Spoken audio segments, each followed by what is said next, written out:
के द्वारा कंस वध का पूरा प्रसंग सुनाया गया। नारद जी महाराज ने जाकर के कंस को समझाया कि तुम धनुर्यज्ञ करो और उस धनुर्यज्ञ में श्री कृष्ण बलराम को आमंत्रित करो। किस भाव से आमंत्रित करो? पुरस्कृत करने के भाव से आमंत्रित करो। मेले में घूमने के लिए आएंगे तभी अपने सैनिकों को आज्ञा देकर के उनको मरवा देना। कंस ने नारद जी महाराज की इस बात को माना और श्री अक्रूर जी महाराज को वृंदावन भेजा है। अक्रूर जी महाराज से कहा जाकर के कृष्ण बलराम को लेकर के आओ। ठाकुर जी गौचारण करके लौट रहे थे। यहां पर एक अक्रूर घाट है। वहीं से श्री अक्रूर जी महाराज जब पहुंचे तो ठाकुर जी निकले ही हैं। अक्रूर जी के मन में स्वयं ये भावना प्रकट हो रही है कि मेरा नाम अक्रूर क्यों रखा है, मैं तो महाक्रूर हूं। क्यों? इन ब्रजवासियों से कृष्ण को दूर करने के लिए आया हूं। अक्रूर जी महाराज का आगमन हुआ। जैसे ही देखा कि वृंदावन की रज में खूब सारी गायों के खुर के चिन्ह बने हैं और उन गायों के खुर चिन्ह के मध्य में ठाकुर जी के मधुर चरणों के चिन्ह भी आच्छादित हैं। आहा। अक्रूर जी महाराज बैठ गए, भगवान के श्री चरणों का दर्शन करने लगे। अच्छा, एक सुंदर भाव बताएं। ठाकुर जी जब गौचारण करते हैं तो एक तरफ सारे गैया चलती हैं, दूसरी तरफ सारे ग्वाला चलते हैं, बीच में अकेले श्याम सुंदर चलते हैं। ठाकुर जी कभी कभी कहते हैं, अरे दूर दूर काय को चल रहे हो, इतकू आओ मेरे संग चलो। तो सब ग्वाल वाल कहे, ना लाला, तू जब चले ना तो तेरे चरणन सो दिव्य दिव्य स्वरूप प्रकट हो। मैं तेरे चरणन के दिव्य दिव्य चिन्ह या व्रज की रज में आच्छादित रह जाएं। हम पास में चलेंगे तो हमारे चरण तेरे चरण चिन्ह पर पड़ जाएंगे और वासों वो चिन्ह अंतर ध्यान रह जाएंगे, तो मन में बड़ो कष्ट होएगा। तू आगे चल, गैया पल्लंगू चलेंगे, हम यहाँ को तेरे चरणन को देखते भय चलेंगे। लाला, भगवान के चरण चिन्ह तम गो रजत छुरित कुंतल वद्दवरह। भागवत जी में वर्णन है कि यहाँ गैयाओं की रज भगवान के मुखमंडल पर लग रही है और यहां से सब ग्वाल बाल उछलते हुए चल रहे हैं और श्री ठाकुर जी अपने दिव्य चरणों की छाप व्रज की रज में छोड़ते हुए चल रहे हैं। तो कोई भी ग्वाल बाल ठाकुर जी के आसपास नहीं चलते कि कहीं और आसपास चलते भी हैं तो पीछे नहीं चलते कि कहीं ठाकुर जी के चरण चिन्ह पे हमारे पैर नहीं पड़ जाए। अक्रूर जी महाराज ने जब भगवान के चरण चिन्ह देखे तो कहते हैं अक्रूर जी पैदल नहीं गए, लेट गए और लेटते लेटते ऐसे घूमते घूमते जा रहे हैं उन चरण चिन्हों पर। और तभी आप जैसे ही जहां वो चरण चिन्ह विश्राम हुए वहां पहुंचे तब क्या देखते हैं? सुंदर गौशाला है और वहां गायों को कृष्ण बलराम दोनों मिलकर के व्यवस्थित कर रहे हैं। आहा। गौर वर्ण श्री बलराम जी महाराज नीलांबरी पहने, श्याम वर्ण श्री ठाकुर जी पीतांबरी पहने। जैसे ही नेत्रों के आगे दिखे अक्रूर जी महाराज के अविरल अश्रुधार गिरने लगी, शरीर कंपायमान हो गया। बस बिल्कुल ऐसी थी प्राण निकलने की स्थिति। ठाकुर जी ने दौड़ करके अक्रूर जी को हृदय से लगाया। क्यों? संयोग में प्रेम और विरह दोनों घट जाते हैं। कोई व्याकुल हो रहा हो, कोई विरह में आतुर हो रहा हो, उस समय यदि उसका प्रेमी उसका स्पर्श कर ले तो विरह शांत होता है। भगवान ने समझाया, अक्रूर जी आप ही प्राण त्याग दोगे तो हमको ब्रज से कौन लेके जाएगा, इसलिए ये विरह भाव मत रखो, आगे द्वारिका लीला तक आप मेरे संगी रहने वाले। और इस प्रकार भगवान ने अक्रूर जी का स्पर्श किया। नंद बाबा को पता चली कि मथुरा से कोई आयो। अब तो भीड़ लग गई महाराज पूरे वृंदावन में, मथुरा से कोई आयो है। कौन है? अक्रूर जी। कारण पूछा, क्यों आए हैं? कारण बताया, कृष्ण बलराम को ले जाने आए हैं। वहां पर धनुर्यज्ञ हो रहा है और उस धनुर्यज्ञ में कंस इनको पुरस्कृत करना चाहते हैं। ब्रजवासी बोले, काय बात को पुरस्कार देना चाहे? बोले, हमने सुनी कि एक बार बहुत बारिश हुई थी तो आपके बालकों ने व्रज रक्षा में गिरिराज जी उठाए। हमने सुना था कि एक बार यमुना जी दूषित हो गई, उसमें कालिया नाग आ गए तो आपके बालकों ने उनको भगा दिया। बड़े बड़े राक्षस इन्होंने मारे। एक ब्रजवासी बोलो हमने तो यूं सुनी कि सबरे राक्षस कंस ने ही भेजे। अक्रूर जी बोले कंस यदि राक्षस भेजते तो पुरस्कार देने के लिए बुलाते। ऐसी भावना चित्त में मत रखो। ये सब अपनी अपनी इमेज सुधारने के लिए कंस कर रहा है। ब्रजवासियों ने स्पष्ट कर दिया हम ना भेजेंगे लाला को और हमें कोई पुरस्कार नहीं चाहिए। हमारो लाला सदा व्रज में रहेगो, हम सबके बीच में रहेगो, खावेगो पीवेगो आनंद करेगो, कोई ना जाएगो मथुरा। अक्रूर जी महाराज थोड़ा समझाने लगे, अरे महाराज कंस के हाथों पुरस्कार प्राप्त होगा, आपके बालकों का मान होगा, दसों दिशाओं में इनकी यश कीर्ति फैलेगी। ब्रजवासी बोले हमें ना फैलानी अपने लाला की कीर्ति, हम तक ही बहुत है। ठाकुर जी का मन भारी हो रहा है, ये ब्रजवासी कितना प्रेम करते हैं मुझसे, लेकिन जानो तो पड़ेगो, आगे की लीला तो करनी पड़ेगी। एक प्रसंग आता है कि नारद जी महाराज ठाकुर जी के पास आए और ठाकुर जी से आकर के बोले जय जय, अब बहुत खा लियो माखन, खूब रचा लियो रास, खूब चरा ली गैया, अब ये जिस काम के लिए आप पृथ्वी पर आए वो पूर्ण कीजिए, पुनः वापस वैकुंठ चलिए। ठाकुर जी बोले कहा करना है अभी? बोले कंस को मारना है, जरासंध का उद्धार करना है, रण छोड़ करके द्वारिका की स्थापना, 16,108 विवाह, महाभारत का युद्ध, गीता का ज्ञान आदि आदि आदि सब बताए। तो कहते हैं ठाकुर जी भावुक होके नारद जी से बोले मैं तो भूल ही गयो, मैं तो इन ब्रजवासीन के प्रेम में भूल ही गयो कि मैं परमात्मा हूं, कि मुझको ये सब भी करना है। नारद एक कामना है सके? बोले कहा तू महादेव से जाके बात कर ले कि आगे परब्रह्म की पदवी को वो संभाल लेंगे। तू ब्रह्मा से जाके बात कर ले कि परमात्मा की गद्दी को ब्रह्मा संभाल ले, मैं त्याग पत्र दे रहा हूं, मुझ को नहीं अब परमात्मा के रूप में रहना, मैं या ब्रज में ही रहूंगा, इन ब्रजवासीन के बीच में ही रहूंगा, आगे की लीला जैसे होनी है तू सब संभाल ले। नारद जी आप तो सब कर सकते हो, मुंह को या ब्रज से आगे नहीं जानो है, इन ब्रजवासीन के प्रेम से मैं इतना आनंदित है गया हूं, अब मेरे यहां से कहीं जावे को मन नहीं है। नारद जी बोले पूरे विश्व को मोह विमुक्त करने वाला परमात्मा स्वयं मोह में आ गया, इन ब्रजवासियों का मोह आपको हो रहा है। अरे परमात्मा कोई पदवी नहीं है कि आप हटे तो कोई और बैठ गया। परमात्मा परमात्मा होता है, आपका कोई जन्म करता नहीं है, आपका कोई प्राकट्य करता नहीं है, आपसे पूरा विश्व चलता है। नाथ कैसी बात कर रहे हैं कि कोई और परमात्मा बन जाए? ठाकुर जी बोले कैसे जाऊं, ये मधुमंगल श्रीदामा तन सुखा मन सुखा ये मुझे इंद्र आदि देवताओं से भी ज्यादा प्रिय हैं। नारद मैं कैसे जाऊं इनसे दूर? नारद जी बोले मुझे कुछ नहीं पता नाथ, आप कुछ भी करिए, अब ब्रज से तो आपको बाहर जाना पड़ेगा। तो वही बात याद करके अब जब सब ब्रजवासी मना कर रहे हैं हमें पुरस्कार नहीं दिलवाना, हमें अपने लाला को यश कीर्ति नहीं दिलवानी, सो ठाकुर जी हृदय पर पत्थर रख के थोड़ा बनावटी मुंह बना करके बोलते हैं क्यों ना दिलवानो? तुम्हारे बालकन को यदि पुरस्कार मिलवे वारो होतो तो लपक के ले जाते मथुरा, लेकिन नंद जी के लाला को पुरस्कार नहीं मिलना चाहिए, नंद जी के लाला को कोई यश कीर्ति नहीं मिलनी चाहिए। अरे नंद को लाला तो सदा चोर बन के रहना चाहिए। तुम सब ब्रजवासी चाहो ही ना हो कि मुंह को यश मिले, कीर्ति मिले, सम्मान मिले। ये बात सुनकर के ब्रजवासी स्तब्ध हो गए।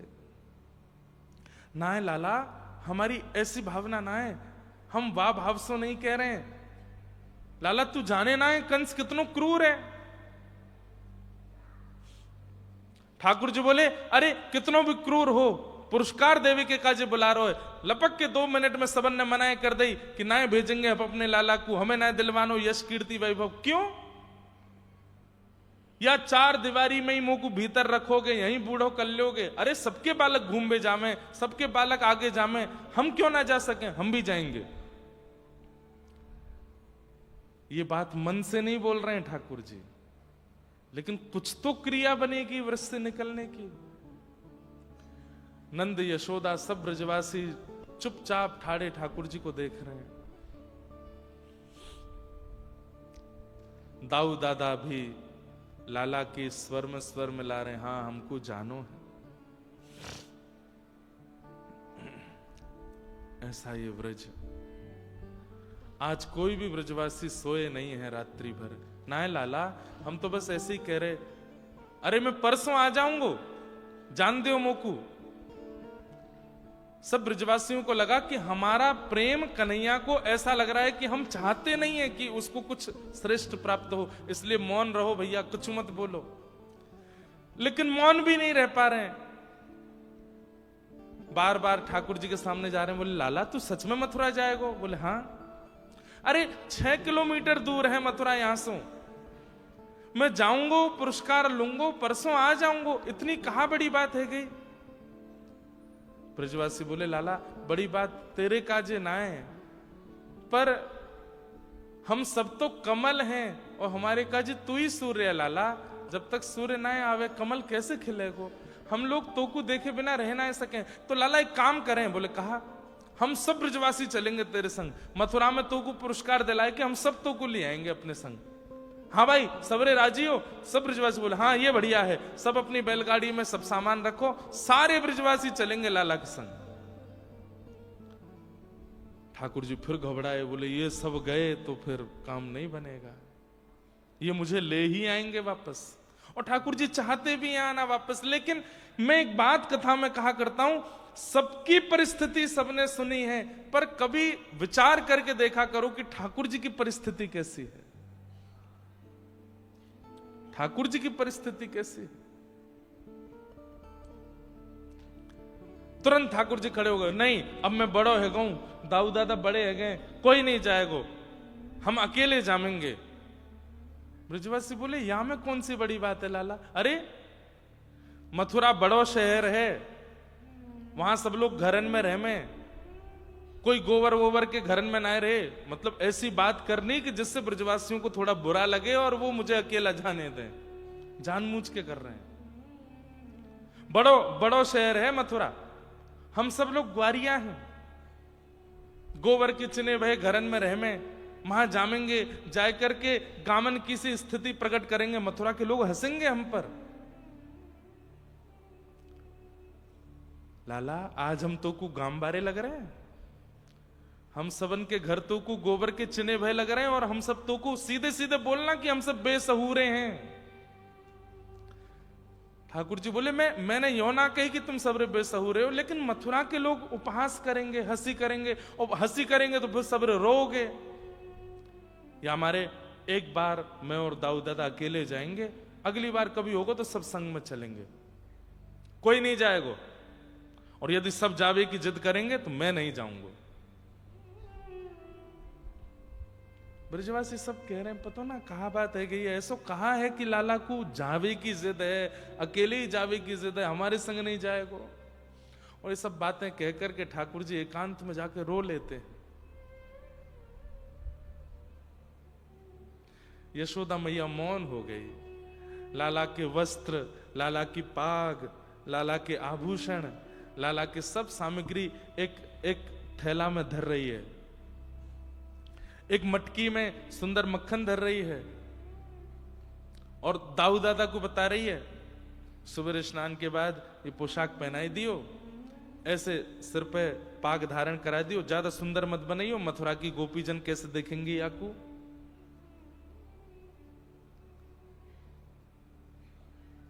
ठाकुर जी देख नहीं पा रहे इस भाव को। नंद भवन की अटारी पर खड़े होकर के पूरे वृंदावन को देख रहे हैं, मानो अपने नेत्रों में बसा रहे हैं, अपने रोम रोम में बसा रहे हैं, और प्रणाम कर रहे हैं वृंदावन को।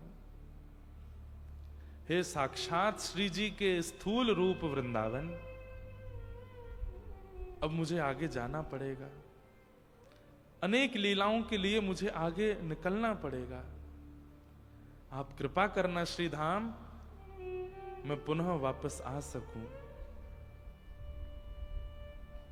एक एक लीला का स्मरण कर रहे हैं। वहां कैसी भाव लीला हुई, वहां कैसी रास लीला हुई, वहां गोपी के घर में कैसी चोरी भई, यहाँ ग्वालन के संग कैसो खेलतो, यहाँ नंदरानी यशोदा मेरे पीछे भागो करती, यहाँ कैसी लीला भई। सब पूरे वृंदावन का दर्शन करके ठाकुर जी सजल नेत्रों से वृंदावन को प्रणाम कर रहे हैं। यशोदा मैया ने आवाज लगाई, लाला चल रात्रि है गई, सो जा, सुबह जल्दी निकलना है। ठाकुर जी यशोदा मैया के पास ही सोते हैं रात को। मैया की हाथ की तकिया लगा करके श्याम सुंदर पौड़े हैं और जोर से आलिंगन करके मैया की छाती पर अपनो मुख गाड़ करके लंबी श्वास ले रहे हैं और लंबी श्वास लेके मैया के तन की सुगंधी को अपने भीतर ले रहे हैं और बस सोच रहे मैया अब नहीं आऊंगा मैं, मैया तू मेरे भीतर बस जा। बोल नहीं रहे हैं। यशोदा मैया के एक एक अंग को स्पर्श कर रहे हैं ठाकुर जी, कोमल हाथों का स्पर्श करते हैं। जाते मैया रोज गाल पकड़े, रोज केश सवारे, रोज ठाकुर जी को स्नान करावे। मैया के मुखमंडल को स्पर्श करें, नेत्र को स्पर्श, नाक को स्पर्श, सारे स्पर्श कर रहे हैं ठाकुर जी। 11 वर्ष 56 दिन के हो गए ठाकुर जी और रात्रि में मैया से कह रहे हैं, मैया मुझको भूख लगी है। अच्छा लाला तेने तो कलू कियो ब्यारू करी। मैया फिर भूख लग रही है। मैया बोली रुक जा कछु लाऊं। नहीं मैया कछु ना, तू पौड़ जा, मुझको दूध पिलाए दे अपनो। मैया बोली है इतना बड़ा है को अब दूध पीवे को। मैया मेरी प्रार्थना मान ले, मुझको दूध पिवाए दे। अरे लाला इतना बड़ो है गो अब दूध ना पी के करें ना। मैया नेक पिवाए दे।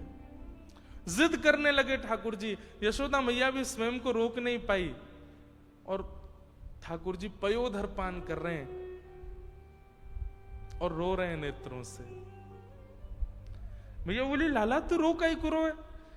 मैया तो सो एक दिन भी दूर नहीं रहो जब से जन्म भयो, कल जानो पड़ेगो। कैसे रहूंगो मैया तेरे बिना। मैया बोली मैं चलूं तेरे संग। ना ना मैया, कंस बड़ो क्रूर है, वहां को मन पतो ना कैसो है जाए, तू मत चले मैया। लाला देख मैं तेरो अनहित ना चाहूं, तू देख ले, तू भी मत जा। ना मैया अगर नहीं जाऊंगो तो ब्रज के बालकन को उत्थान कैसे होएगो। कल को मैं पुरस्कार लेके आऊंगो, सबरे बालक देखेंगे अरे लाला को पुरस्कार मिलो, तो कल को वे भी अच्छी अच्छी योजना बनाएंगे, वो भी ऐसा कछु करेंगे कि उनको भी पुरस्कार मिले, सबको मनोबल बढ़ेगा। मैया मैं जाऊंगा। मैया ने अंक में भर लिए ठाकुर जी। यशोदा मैया भी रो रही हैं, लाला भी रो रहे हैं। रात भर सोए नहीं। सबसे लंबी और सबसे काली रात्रि थी वृंदावन की।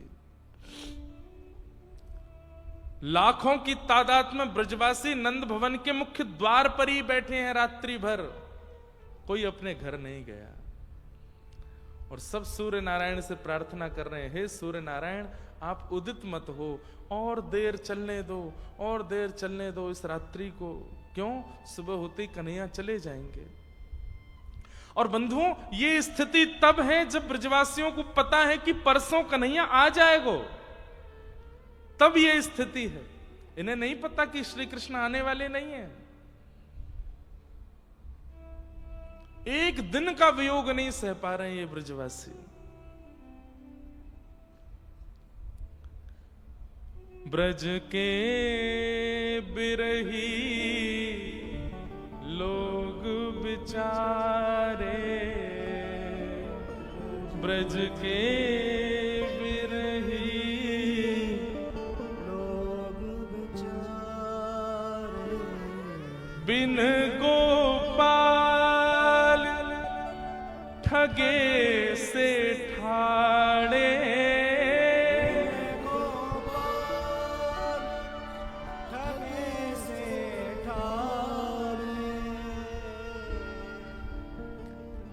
ठगे से ठाड़े। ब्रज के रही लोग बिचारे ब्रज के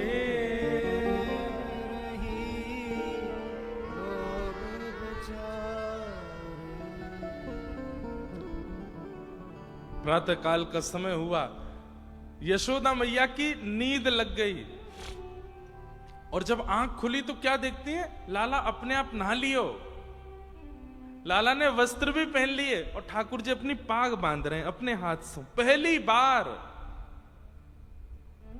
और यशोदा मैया उठ करके, लाला तू कब उठ गयो? मैया बस अभी उठो। तू नहा लियो, तू मोए ना उठा सको, अपने आप वस्त्र पहन लिए, अपने आप पाग बांध रहे हो अपनी, मोसो ना कही एको बार। मनी मन ठाकुर जी सोच रहे हैं मैया मुंह को आज स्नान कराएगी, वस्त्र पहनाती तो मैं जा ही नहीं पाता। अब दूर जानो है तो अपने आप अभ्यास करने पड़ेंगे। मैया मुंह को लगी कि कल मथुरा में स्वयं स्नान करना पड़ेगा, तो आज सो ही प्रारंभ करूं, कैसे स्नान होवे, कैसे वस्त्र। ठाकुर जी को नहीं आते वस्त्र पहनने, आज तक नहीं आते। आज भी कोई भक्त पहनाए तो पहनते हैं, लेकिन उस दिन स्वयं धारण किए। माखन की लौनी और सुंदर रोटी के साथ मैया ने बाल भोग करायो है, लड्डू पवायो, दूध पिवायो, लाला को तिलक कियो है। मेरो लाला खूब प्रेम से जाइयो, विजयी है कि लौटियो, पुरस्कार लेके आइयो। दाऊ दादा और ठाकुर जी दोनों ने प्रणाम किया। आंखें लाल पड़ी हैं ठाकुर जी की, पर अश्रु को आने नहीं दे रहे। बंधुओं, अश्रु आपके वश में नहीं होता। श्वास और अश्रु, ये दो गतिविधि हम लोगों की ऐसी है जिसको हम चाह करके रोक नहीं सकते। श्वास कितनी भी रोक लो, बहुत देर बाद लेनी ही पड़ेगी, उसके बिना चलेगा नहीं। ऐसे अश्रु है, अश्रु भावनात्मक प्रकट होता है, उसको आप कितना भी चाहो कि ना निकले ना निकले, मैं पी जाऊं, नहीं पी सकता कोई। लेकिन अगर कोई पी रहा है, समझो वो कितना विरह में है। ठाकुर जी अश्रु नहीं प्रकट होने दे रहे हैं। आंखें लाल पड़ी हैं, नीचे नजर करके चल रहे हैं, किसी को देख नहीं रहे, क्योंकि किसी का रूप देख लूंगा तो कहीं मैं टूट ना जाऊं। नंद भवन से बाहर निकले लाखों ब्रजवासी और बिल्कुल शांति, ऐसा लगी ही नहीं रहा कि सामने कोई खड़ा है। क्यों? सब अपलक नेत्रों से कृष्ण को देख रहे हैं। और धीमे से आवाज आती है, लाला मत जाना, लाला तू मत जावे, लाला तू जैसे कहेगो हम वैसे रहेंगे, लाला तू मत जावे। अरे हम ब्रजवासी के प्रेम से बड़ो पुरस्कार है लाला। ठाकुर जी सुनते सुनते धीमे धीमे निकलते जा रहे हैं, किसी का प्रत्युत्तर नहीं दे रहे। ब्रज की इस अवस्था को देख करके, इस स्थिति को देख करके अक्रूर जी महाराज ने मन में विचार किया, ये क्या हो रहा है? इन ब्रजवासियों की स्थिति देख करके लगता नहीं है कि ये कृष्ण को केवल बालक मानते हैं। अरे इनके प्राण बसते हैं श्री कृष्ण में, और मैं ऐसे कृष्ण को लेके जा रहा हूं और मुझे पता है कि कृष्ण वापस आने वाले नहीं है। क्यों? क्योंकि जब अक्रूर जी वृंदावन आ रहे थे तो देवकी मैया मिली हैं अक्रूर जी से, और अक्रूर जी से कहती हैं मेरे लाला को लेने जा रहे हो? बोले हाँ। याद रहे 11 वर्ष 56 दिन वियोग सहा है मैंने, अब नहीं जाने दूंगी लाला को, तो व्यवस्थित करके आना ब्रजमंडल को। और सुनो, यशोदा को बता के आना कि कृष्ण मेरा पुत्र है। इसलिए नहीं कि मुझ में कोई प्रतिस्पर्धा है या मेरे अंदर कोई ईर्ष्या भाव है, केवल इसलिए कि वो मां है, प्रतीक्षा करेगी अपने पुत्र की, और प्रतीक्षा में कहीं पागल ना हो जाए, इसलिए उसको वास्तविकता बता के आना कि कृष्ण देवकी नंदन है। अक्रूर जी महाराज ने स्थिति देखी, तुरंत नंद भवन के भीतर यशोदा मैया द्वार पर खड़ी थी, मैया से बोले मैया 2 मिनट भीतर आओ, मुझे आपसे चर्चा करनी है। भीतर ले जाकर के चरणों में बैठ करके अक्रूर जी महाराज कहते हैं मैया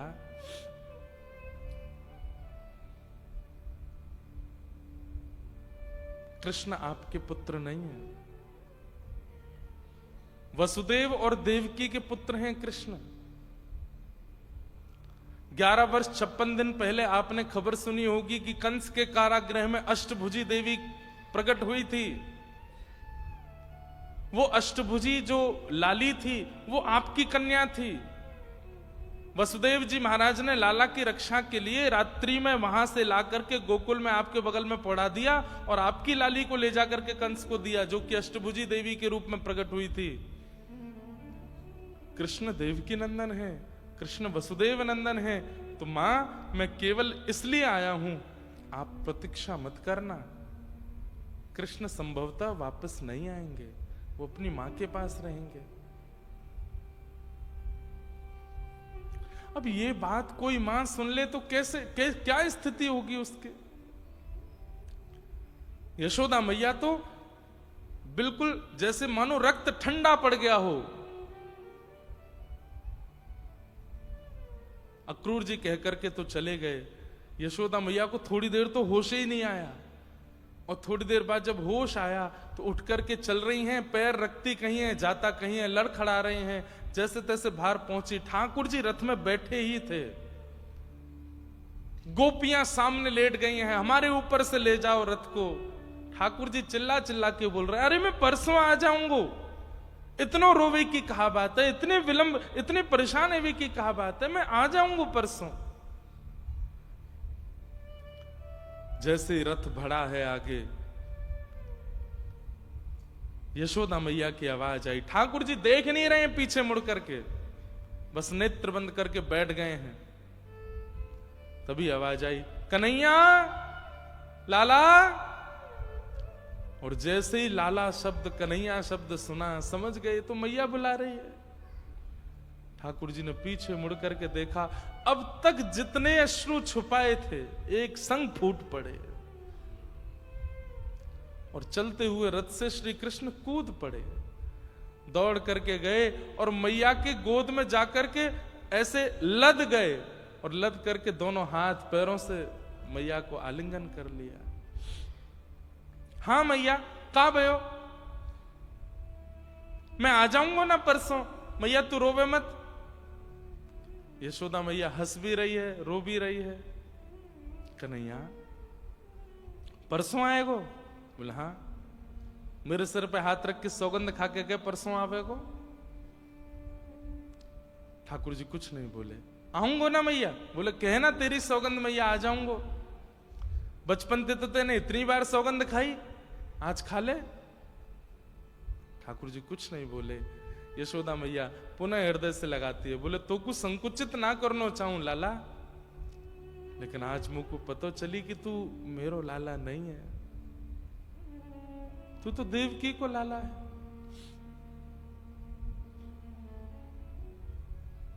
कन्हैया तू जा मथुरा। अरे वह मैया ने जाने तो कुछ जन्म दियो, वो तेरी प्रतीक्षा कर रही होगी। लेकिन बस मेरी एक बात मान के चलो जा, एक वचन मुंह को दे के चलो जा। ज्यादा ना खबर मिले कि यशोदा मैया मरणासन अवस्था में है, और मैया कहूं कि धाई मां कहूं, ठाकुर जी मां को पकड़ ले, मां ऐसे मत बोलो। बोले लाला तू मेरो पुत्र नहीं है, अब तो यही शब्द कहना पड़ेगा। नहीं मां, मैं आपको ही लाला हूं, मैं पूरे विश्व की सौगंध खा के कह रहा हूं, मैं आपको ही लाला हूं मां, ऐसा मत के।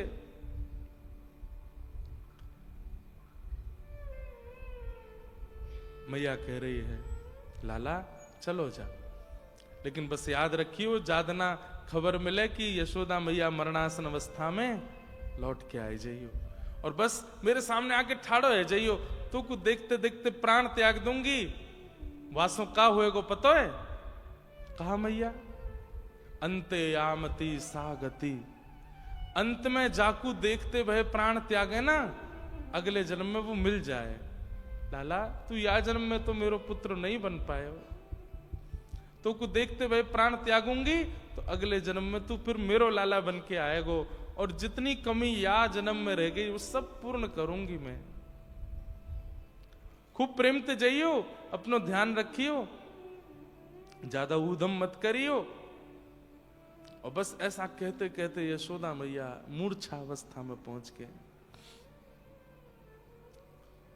ठाकुर जी मैया के चरणों में प्रणाम करते हैं, संपूर्ण व्रज को प्रणाम करते हैं और रथ में आरूढ़ होकर के मथुरा के लिए प्रस्थान कर जाते हैं।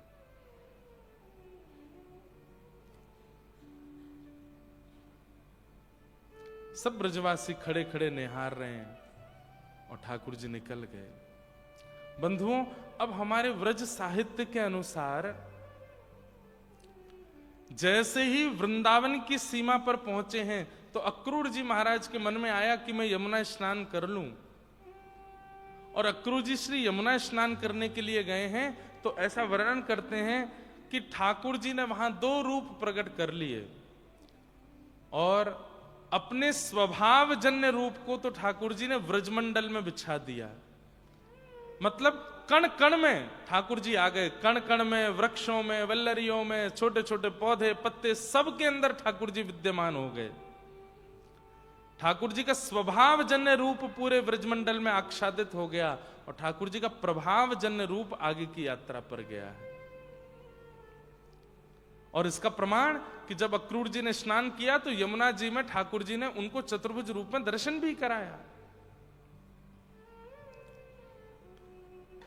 प्रभाव जो है ठाकुर जी का, जहां वे सुदर्शन धारण करते हैं, जहां वे हाथ में गदा धारण करते हैं, जहां वे परब्रह्म रूप में रहते हैं, वो प्रभाव अब द्वारिका और मथुरा लीला में आगे गया है। पर ठाकुर जी का जो स्वभाव है, जहां वे प्रेमी बनकर के अपने भगवत तत्व को छुपाते हैं, केवल वेणु धारण करते हैं, प्रेम में वशीभूत होकर के ग्वाल बाल गोपियों के संग आनंद करते हैं, वो रूप ठाकुर जी का वापस वृंदावन में चला गया। और प्रकट रूप में नहीं, अप्रकट रूप में वृक्ष, वल्लरी, रज, कण, यमुना जी सब में विराजमान हो गया। इसलिए ठाकुर जी कहीं भी अनुभव दे देते हैं, किसी वृक्ष में, कभी यमुना जी में, कभी किसी कण में, कभी किसी गली में, कभी कहीं, क्योंकि संपूर्ण व्रजमंडल ही कृष्ण हो गया है। और ठाकुर जी मथुरा के लिए गए। मथुरा पहुंचे श्याम सुंदर। मथुरा में जाकर के एक धोबी का उद्धार किया, माली का उद्धार किया, कुबल्या पीड़ हाथी का उद्धार किया, धनुष भंजन किया, बड़े बड़े मल्लों के साथ युद्ध करके भगवान ने महाराज कंस के मुकुट को उतार के उनके शीश को पकड़ करके 50 सिड्डी ऊपर से नीचे पटक दिया, वध कर दिया। पूरी मथुरा नगरी देख रही है। क्षण भर में ठाकुर जी ने आकर के सारी लीलाएं कर दी। उग्रसेन को राजा बनाया और दौड़ करके भगवान कारागृह में गए हैं। 11 वर्ष 56 दिन से प्रतीक्षा कर रही है देव की मैया।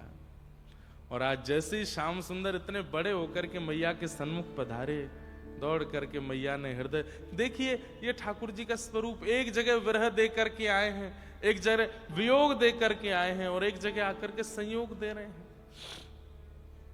संयोग प्रदान किया। और भगवान ने देव की वसुदेव से प्रथम आज्ञा प्राप्त करी, क्या कि अब मुझे पढ़ने के लिए विद्यालय जाना है। देव की मैया बोली, लाला अब ही तो आयो है। बोले मैया अब उम्र है गई, अब कछु साल गुरु सन्निधि में रह के अध्ययन करके आऊंगो और फिर मैं आपके पास ही रहूंगा ना। फिर ठाकुर जी मथुरा से उज्जैन गए। सांदीपनी उपाध्याय जी के यहां भगवान ने अध्ययन किया और वहां स्वाध्याय करके ठाकुर जी कुछ वर्ष बाद लौटे। वहीं ठाकुर जी को सुदामा नाम के मित्र मिले हैं। एक दिन ठाकुर जी का भाव रुदन हुआ। उद्धव जी महाराज ने कहा, जय जय क्यों रुदन कर रहे हैं? बोले व्रज की याद आती है। भगवान ने उद्धव से कहा कि तुम वृंदावन जाओ और वृंदावन जाकर के ब्रजवासियों की खबर लेकर के मुझे बताओ और मेरी खबर उनको दे के आओ। और श्री उद्धव जी महाराज ठाकुर जी की आज्ञा से वृंदावन गए। वृंदावन जाकर के, बहुत विरह का प्रसंग है इसलिए ज्यादा इसका विस्तार वृंदावन में नहीं करना है। उद्धव जी महाराज वृंदावन गए। सब ब्रजवासी, किशोरी जी और गोपियों से मिलन करके कह के गए थे ठाकुर जी से मैं शाम तक आ जाऊंगा, 6 महीने बाद लौट करके आए। 6 महीने बाद जब श्री उद्धव जी महाराज पधारे, अत्यंत प्रेम युक्त होकर के आए। कहां वृष्णीनाम प्रवरो मंत्री कृष्णस्य दयित सखा शिष्यो बृहस्पतिर साक्षात उद्धवो बुद्धि सत्तम। कहां उद्धव जी महाराज के लिए इतनी उपमाएं और इतना योग्यताओं का वर्णन किया गया। आज वे उद्धव जी महाराज तृणादपि सुनीचेन बन करके आए हैं, बिल्कुल दीन बन करके आए हैं, लंबी दाढ़ी केश जटा बन गए हैं और महाराज प्रेम में बस बिहुवल, आंखें सूज रही हैं। ठाकुर जी ने कहा उद्धव जी नाथ, बोले तुम तो कह रहे थे शाम तक आऊंगा, 6 महीने लगा दिए आने में। उद्धव जी ने आकर के ठाकुर जी का हाथ पकड़ा, बोले भगवान वापस वृंदावन चलो, ये संसार आपके लिए है ही नहीं। वो व्रजवासी, यशोदा मैया, राधा रानी, ये सब गोपी यही आपके हैं नाथ, मत करो आगे की लीला, सदा वृंदावन में ही रहो। ठाकुर जी बोले बस मैं यही चाहता था कि मेरा उद्धव प्रेमी होकर के आ जाए, ऐसा भक्ति भाव में युक्त होकर के आ जाए। वास्तविकता यह है उद्धव कि मैं व्रज से कभी कहीं जाता ही नहीं, देख। और ठाकुर जी ने व्रज की ओर जब उद्धव को दिखाया, जहां जहां दृष्टि पड़ी सब जगह कृष्ण थाड़े हैं, प्रत्येक गोपी के साथ, प्रत्येक भाव से। ठाकुर जी कहते हैं मेरा एक स्वरूप विरह भी है उद्धव। मैं अति संयोग इसलिए नहीं देता हूं कि अति संयोग में प्रेम घटता है, इन ब्रजवासियों का प्रेम अमर हो जाए इसलिए मैं वियोग देकर के आया हूं, पर मैं अप्रत्यक्ष रूप से इस व्रज में विराज रहा हूं।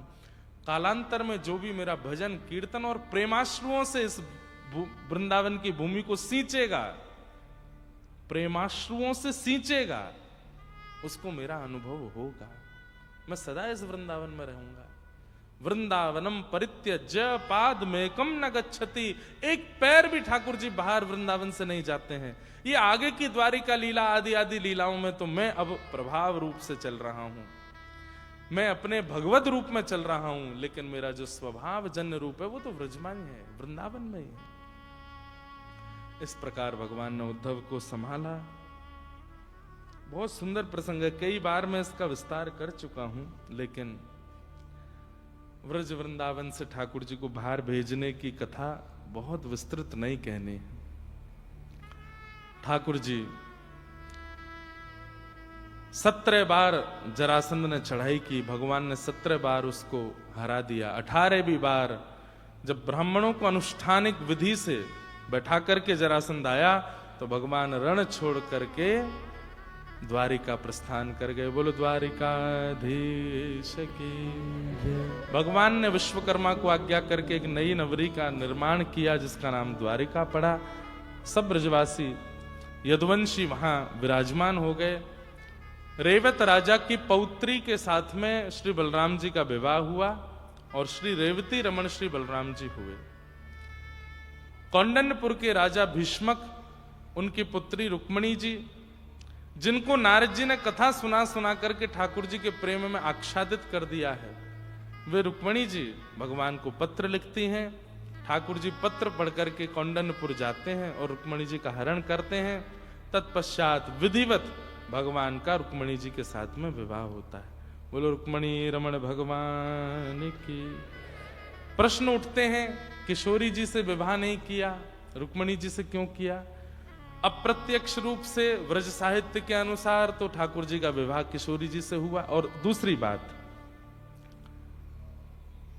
हमारे नित्य किशोर अजन्मा बिहरत बिहरत एक प्राण दो तन मां, हमारे नित्य किशोर। विवाह, अब समझने वाली बात है, विवाह उनका होता है जो हमेशा अलग थे, उनको एक किया जाता है। पर जो एक ही हैं उनको एक कैसे किया जाए, जो एक ही हैं?